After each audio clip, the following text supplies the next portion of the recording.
Hi, welcome to Freezer Meals 101. I'm Christy. And I'm Charla. Last week we shared with you the beginner's guide to freezer cooking. And in that, we promised you we were going to share some super easy meals, recipes that even if you have never cooked before, even if you're a beginner, you can do these. You can do these. Listen, we have teenagers. And if our teenagers can get some of this stuff in the oven, this is definitely things that you can handle. I think even my dad could make these meals. That is saying something. That is saying something. So we have chosen recipes for you today that don't require a lot of prep.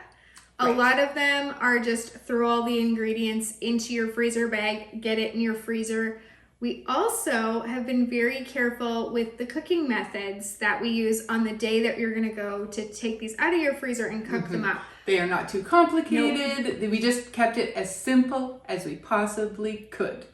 So if you are new to cooking or new to freezer cooking, these recipes are for you. We're going to ask you though, if you are really new to freezer meals, you have no idea even what that really means, then we're going to put a link right up there. We're also going to link it at the end of this video.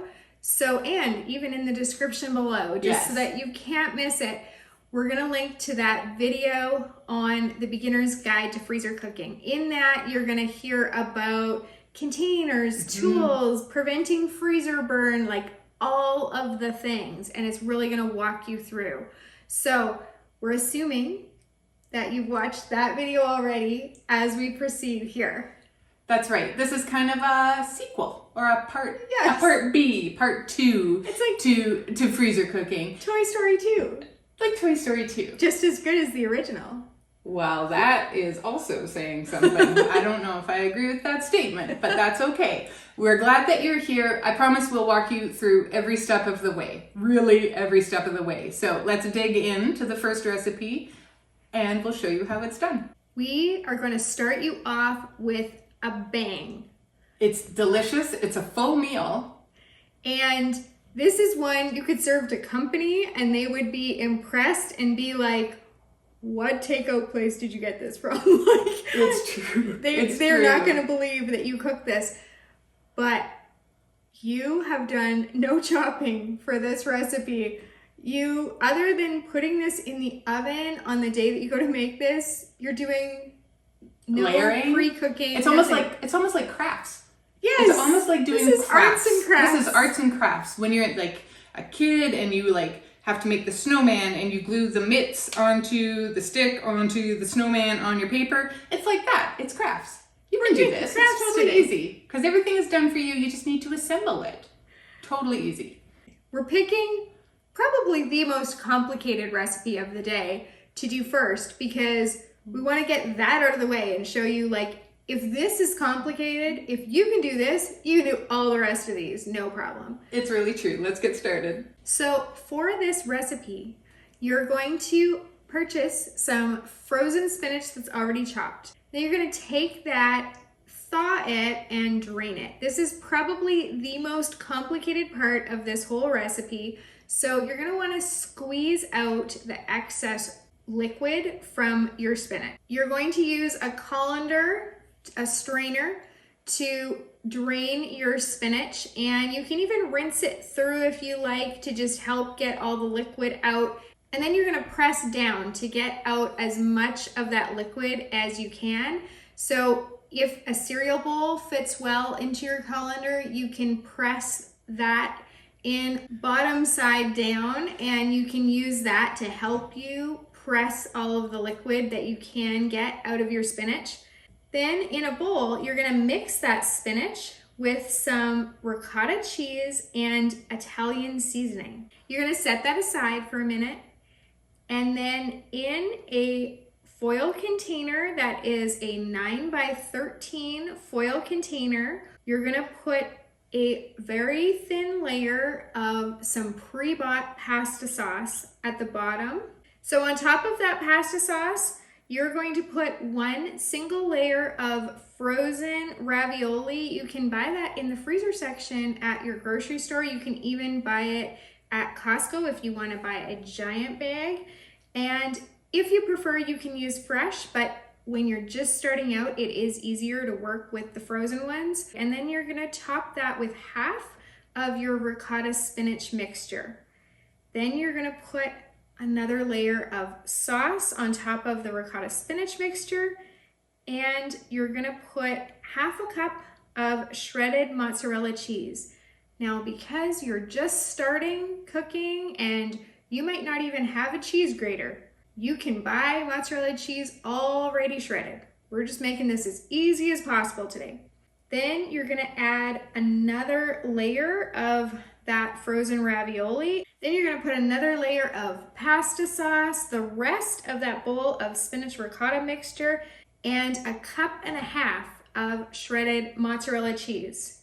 So this is going to seem really fancy. It really is. It's a layered pasta bake that you made.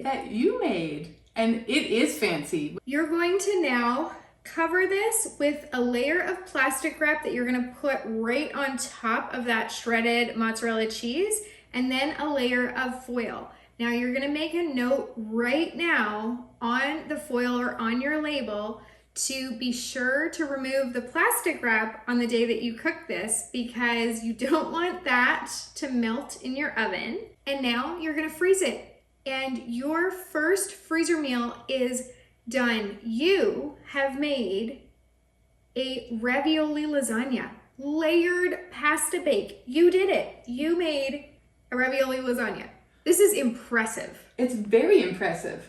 Now, we mentioned in our previous video with the beginner's guide, for me, learning to do freezer meals was something I could kind of understand in my head, but it wasn't until I saw it in action before I really understood how simple it was going to be to do. So that is one of my favorite things about having this YouTube channel, is that we literally can show you how to make freezer meals.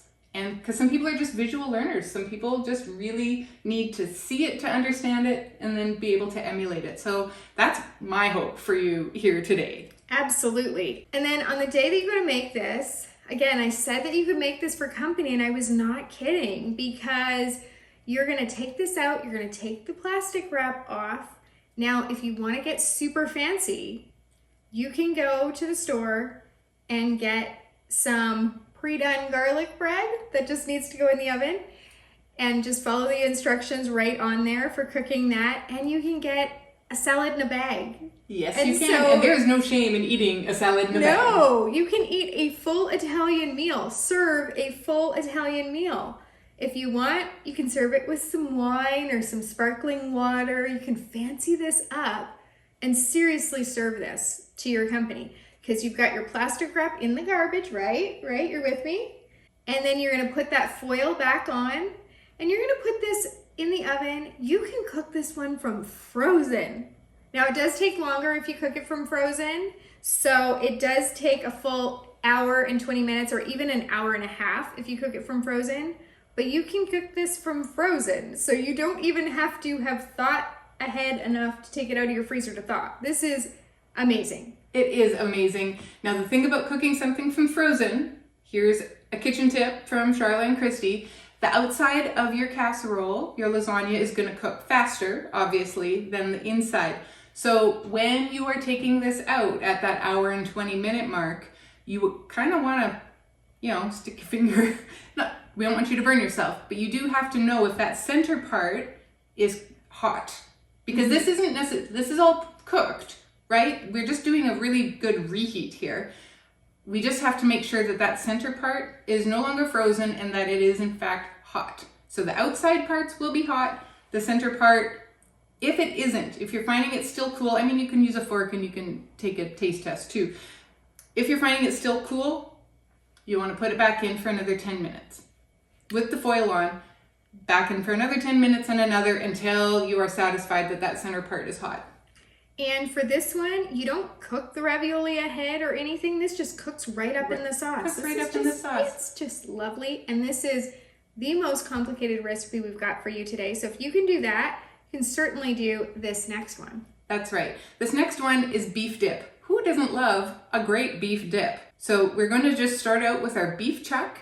If you have never bought a roast before, you can go talk to your butcher. You can say, I need a 4-pound or a 5-pound beef chuck roast, and they will just go and get you one. But you can go and find it in your meat department at your grocery store. You're going to put that in your large freezer bag. You're going to add in minced garlic.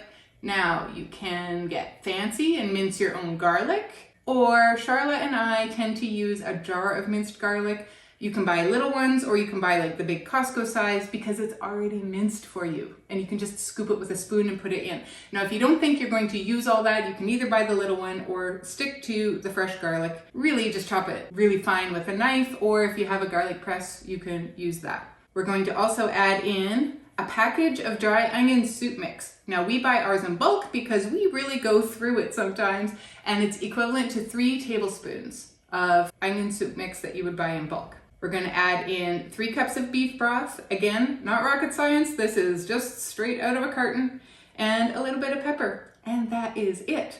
We're going to take all of the air out of the bag. That's really important. If you hear nothing else today, listen to that, because that air that is in there is where you get your frost and your freezer burn from. So we want to eliminate that as best we can.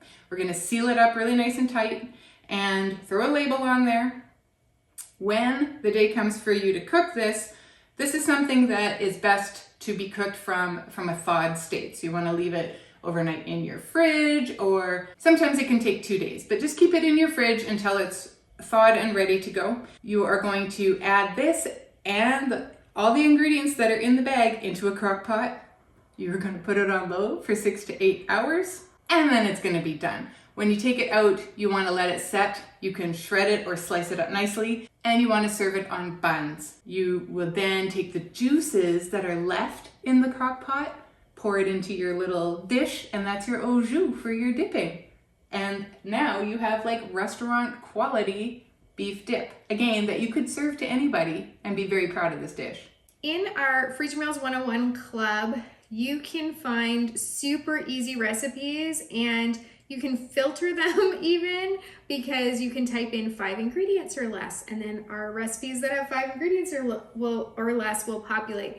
You can type in dump recipes, and then any recipe where all you do is just dump the ingredients into the freezer bag will show up. You can click on the protein that you have found on sale or that you have already, and it'll populate those recipes. So it's just a really easy way. And then it also generates your shopping list for you, your prep list, all of that. So that's another way to make freezer cooking or any kind of cooking just super, super easy, because it takes some of the steps out for you. That's right. And something else that it does do in that filtering that would be interesting to a beginner is, say you are pretty good using an oven, you feel comfortable with a slow cooker, but you know the Instant Pot is maybe a little bit much for you because there's a lot going on with an Instant Pot. We don't even love Instant Pots. We like to keep it simple. So you can even filter by method of cooking so that you can just pick ones that you're comfortable with. Yes, if all you like to do is air fryer recipes because someone gave you an air fryer for Christmas and you're trying to learn how to use it, you just click air fryer and those will populate. Or one thing that we really like is sheet pan meals. Mm-hmm. And so while that just filters through the oven method, you can actually type in sheet pan in the keyword search and those will generate. And that gets us to our next recipe, which is a sweet and sour sheet pan meatballs that are so They are so good. This is a meal that absolutely disappears. We never have leftovers of this one at our house. And it's huge, but we still never have leftovers. It's right, because it is crazy good. So we start out with 2 pounds of frozen meatballs, pre-cooked. So get these at your grocery store. We like the Costco ones. They are easy and delicious. The next ingredient is frozen green beans that are pre-cut. So again, not super hard. We are also going to add in a can of pineapple slices, like the rings that have been drained. This next part here is a little bit trickier because we're going to need you to slice an onion. If you haven't done one before, we're just going to show you here right now. We're going to cut off the ends of the top and the bottom of the onion. We are going to peel the onion. We're going to cut it in half and then lay that half flat down on the cutting board and with your knife chop straight down through to make half rings. Pretty easy. You just want to keep your fingers clear and you want to use a sharp knife because honestly using a dull knife is more dangerous and you could cut yourself and we don't want that. So it just takes a little bit of practice and a little bit of crying. Everybody does it. And it's okay, and you can have that onion sliced up in no time. So now that we have the onion in the bag, we need you to set that aside for a sec and get out a small bowl. We're going to mix together the rest of the things, which are some brown sugar. We're going to mix in some flour. Then we're going to add vinegar, water, soy sauce, and ketchup. Once that is nicely mixed, we're going to just pour this in to the bag on top of the meatballs and the other vegetables and your fruit. We're going to mix this all together so that everything gets evenly coated. Again, we're going to get rid of that extra air. We're going to seal it up and freeze it. Now on the day of cooking, this is when you want to thaw, but here's where it is the easiest recipe that we can possibly give to you. Maybe there's going to be easier ones today, but this is pretty darn easy. We're going to lay it out on a cookie sheet. Now, depending on how much you like to do dishes, maybe you want to put some parchment paper down on your cookie sheet or some foil, but you don't have to. We're going to lay this out on a cookie sheet just in a single layer, and you want to bake it at 400 degrees for 20 to 30 minutes. And that is it. You might want to add a side dish of rice for this one. If you can't cook rice, and I mean, minute rice is pretty easy, but if even that is out of your comfort zone, and that's okay, you can buy rice bags where you just microwave it right in the bag and that'll cook your rice for you. So there are ways, if this is already really branching out for you and it just makes you feel too nervous to also have to think about cooking rice, right, that's okay. We can start with the microwave rice, then we can move on to the minute rice. And if you keep watching our channel, maybe someday you'll work your confidence up to be able to make your basmati rice or jasmine rice or white rice or, whatever you've got. Now, this next recipe also requires a few things that you'll need to learn if you're a true beginner cook, because it does require you to dice an onion. Now, for our onions, because we cut so many onions at once, we use a little gadget where we peel our onion and cut the ends off and we put it in and slam it down and it just dices our onions. But if you're new to cooking, you probably don't have yourself an onion slicing or onion dicing gadget. So you're going to cut the ends off your onion, peel it. You're going to cut your onion in half, lay the onion on. You're going to hold the onion in place with the one hand. Please don't cut that hand. That is just for holding your onion in place. And then you're going to slice it one way and then the other way. That's how you dice an onion. So that's the first thing you're going to need to know before this recipe. So to prep your ingredients before you assemble this, you're going to have to dice an onion. You're also going to have to brown ground Italian sausage or ground pork. Now for that, what you're going to do is you're going to buy your ground sausage or ground pork.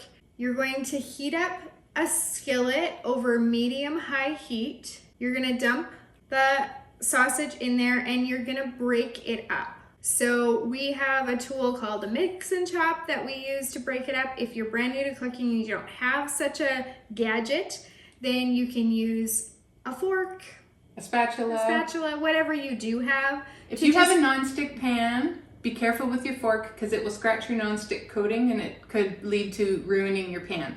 So use the right tool for the job in that way, but really, if you're gentle, you can use any tool to make it work. So you want to break up your meat as it cooks.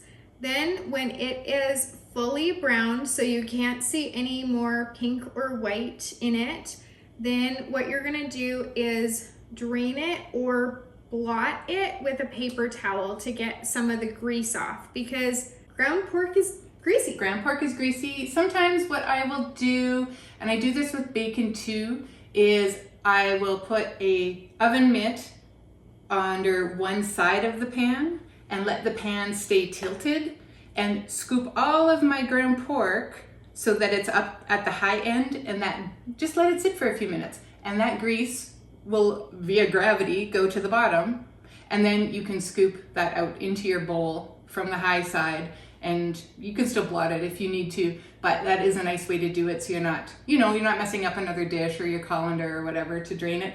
And that grease cannot go down your sink. You know that, right? It has to go in the garbage, or if you have the compost that, like our county does our composting here, and they add enzymes so we can add fat and we can add meat and bone and stuff. If you have a regular compost, of course, you don't want to do that. But really, you could just pour that into a tin can, an empty tin can, let it solidify, and throw that out in the garbage. Do not put the grease down your sink, or you will have an expensive plumbing bill. Yes, that is the most complicated part of this recipe. And for me, this is so tasty that if you're gonna brown your sausage, you might as well brown double and make 2 of these. Oh yes, you should. Or brown quadruple and make 4 of these, because what we're making right now is egg roll in a bowl. And oh, it's good. Oh, it's restaurant quality good. It is so good. So into a large freezer bag, you're going to put that browned sausage, but you're gonna allow it to cool first.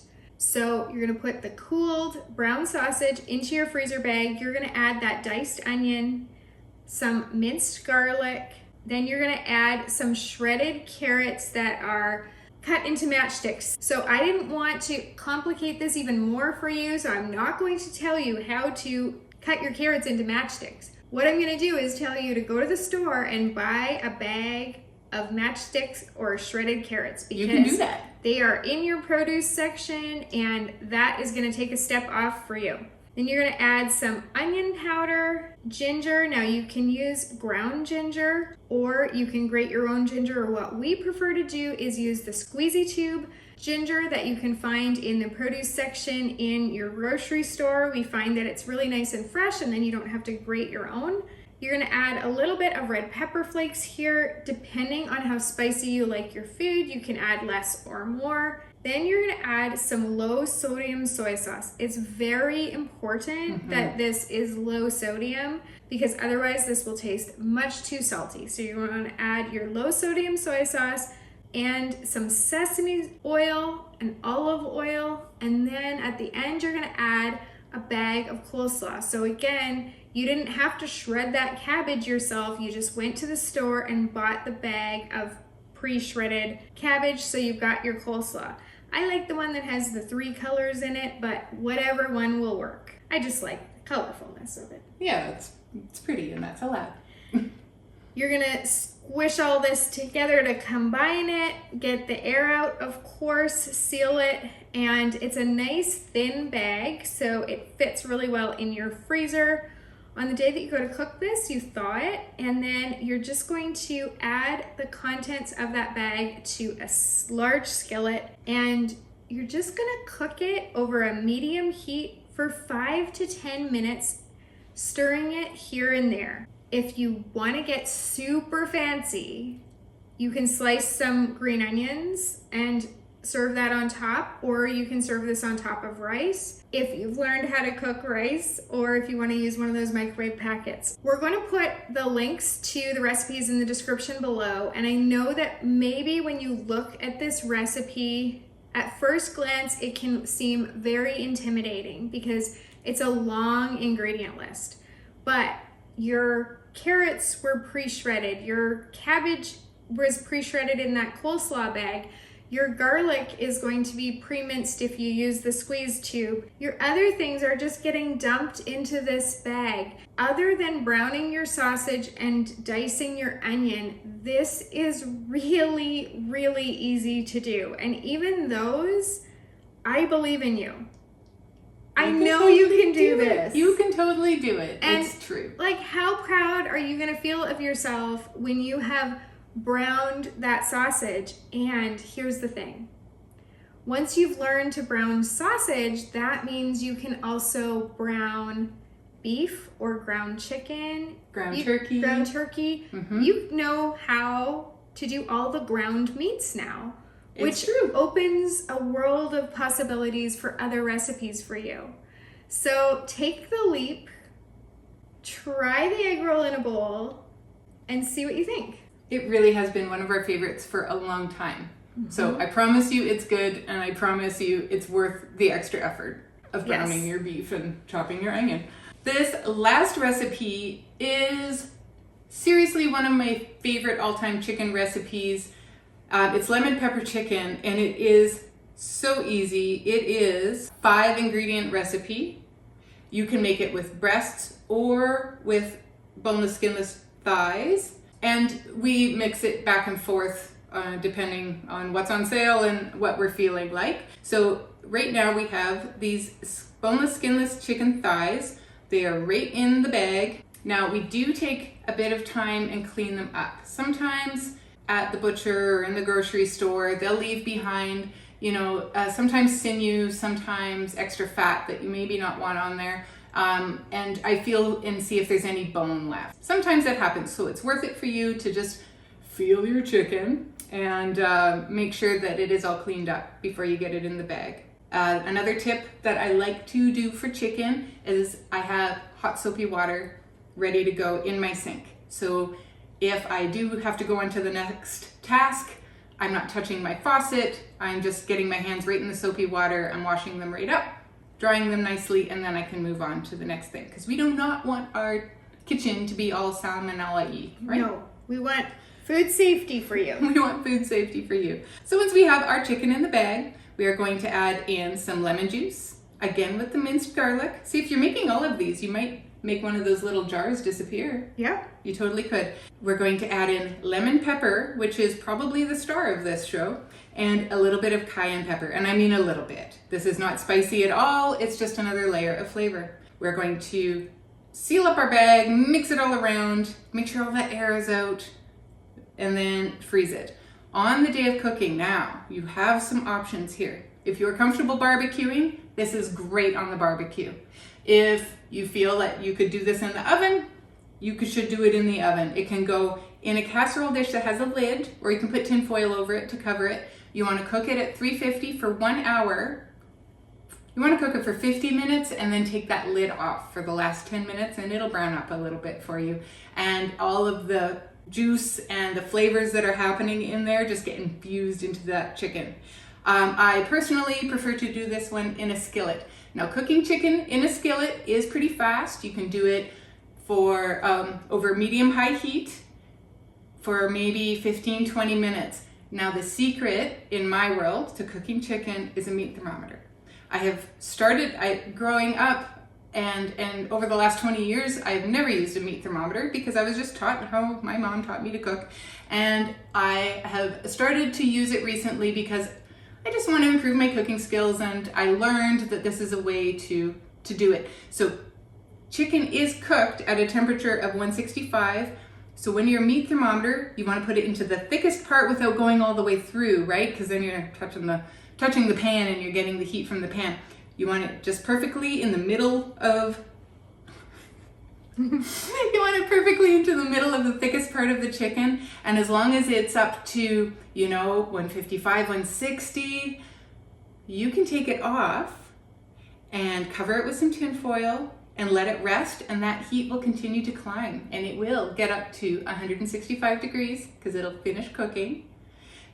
There might be a little bit of pink left, and if you are in a family that would be completely grossed out by that pink, you just go ahead and keep on cooking it till all that pink is gone. You just need to know that, okay? But it is safety.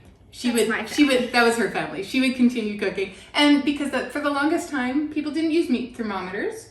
And so that was just how you knew that your chicken was done, when in fact, it does mean that it might be a little overcooked. So with your comfort levels, you can try that out and you can learn new things. Here, I'm in my 40s and I'm still learning new things about cooking because there is always more to learn.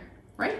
And these lemon pepper chicken breasts or thighs, you're gonna need a side. Mm-hmm. So we can go back to that salad in a bag. Yes, absolutely. Frozen vegetables, rice cooked up in a stir again. fry, rice again. These go nicely with a potato. These go You can nicely buy with pasta. Packets of the baby potatoes that are already seasoned that have instructions on them for how to cook them. So there are options. Even if you are brand new to cooking, there are options. You know, if you just hone in on even one of these and really perfect it until you feel confident to move on to the next one, that's how you learn to cook. That is how you learn to cook. You saw Charlotte's book with Sandy Richard with the dinner for the rush. It's true. We all have to learn somewhere, and these were the simplest ones that we could think for you to start with. So when we were choosing these today, we wanted to really show you how much variety you could do. So we started with that complicated vegetarian one. We've also got some beef and some pork and some chicken. So there's a lot for different tastes and different. So we're hoping that something here really grabs your eye and you think, I'm just gonna give it a try. Because we really know you can do this. I started, you know, like we said in that other video, I knew how to cook 2 things when I got married, and one was an appetizer. So I did not think that I could cook. You did not ever think that your freezer would look like this. No, I certainly did not think that I could feed a family of 9. And I really didn't think that I could cook well enough to where I now have cookbooks, and one of them was best-selling. Yes. And a cooking YouTube channel. So if I can do this, you can do this. We really want this for you. We want you to gain confidence in the kitchen. We want you to get some stacks of meals in your freezer so that you don't have to do drive-through anymore. You don't have to do takeout. You don't have to waste all of your money on expensive prepackaged foods. It is expensive to eat out, and it is expensive to get prepackaged foods. This will save you money, and honestly, it's got to be healthier, right? Yeah. That really is, because you are doing, this is, I mean, yes, we had some prepared things that you would get from the grocery store, like the coleslaw, but I mean, it's coleslaw. This is very healthy for you to eat this way. Our challenge for you is to just pick one, make it. Next time, I want you to double it, so then you can eat one right then and put one in your freezer, because that's a common way that we teach people how to do freezer meals. And if you really, really, really, really want to see how it's done and be like maybe a little bit intimidated, you could look at one of those mega sessions. They're a couple of hours long. We make 140 meals. We do it every 3 months, because that is seriously how we cook every day. And it's kind of how we take off that mental load. I don't ever have to think about, oh, what are we going to make for supper? I just literally take it out of my freezer and get it on for supper later on. It's already prepared. I made a meatloaf yesterday that I made weeks ago, and it was just so easy. I just had to get it in my oven. Yep. So this is something you can totally do. Just start small, work your way up, throw a million questions in the comments. Come and join our Freezer Meals 101 group on Facebook. And it is a group that has a wealth of information. And Great place to ask your questions. Great place to ask your questions. We're gonna put a video there to that beginner's guide to freezer cooking. So if you haven't watched that yet, go check that out and get a little bit more confident in your ability to do freezer meals. That's right. Thanks for joining us today, and good luck. Happy cooking.